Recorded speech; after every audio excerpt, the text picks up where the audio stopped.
ஐயோ பென்சிலு, எவ்வளோ அழகா இருக்குல்ல இந்த கடற்கரை.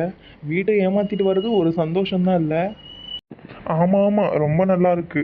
வாயை மூடிக்கிட்டு கடற்கரையை ரசிக்கிறத பாருடி லூசு. இப்படியே இந்த ஜில்லு ஜில்லுன்னு காத்தோட அழகா சூடா ஒரு சுண்டல் சாப்பிட்டா நல்லா தான் இருக்கும். என்னடி பட்டுன்னு திரும்பிட்ட? ஐயோ பென்சிலு, அங்க பாருயா எங்க அண்ணையா. ஐயோ போச்சு போச்சு, பார்த்தா மாட்டிக்குவோமே.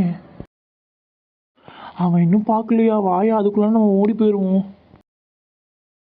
அது யாரு? நம்ம தங்கச்சி மாதிரியே தெரியுது. சின்ன பொண்ணு.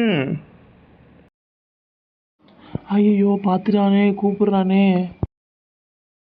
ஐயோ பென்சிலு, அப்படியே நீ ஓடி போயிடியா? நான் ஏன்னா சொல்லி சமாளிச்சுக்கிறேன் எங்கள் அண்ணன்கிட்ட.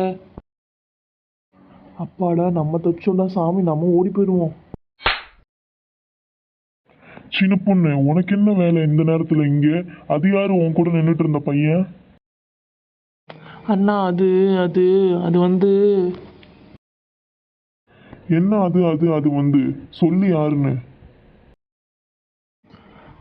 அண்ணா அது பிச்சைக்காரண்ணா. ஓ அப்படியா, பிச்சைக்காரனா? நான் கூட தப்பா நினைச்சிட்டேம்மா. அதுக்கு ஏமா நீ அழுகுற? அழுகாத, கண்ணத்தோட. அப்பாடா, நம்ம தப்பிச்சோண்டா சாமி. சரி சரி, நீ வீட்டுக்கு போ, அண்ணன் பின்னாடியே வரேன், போ. சரிண்ணே.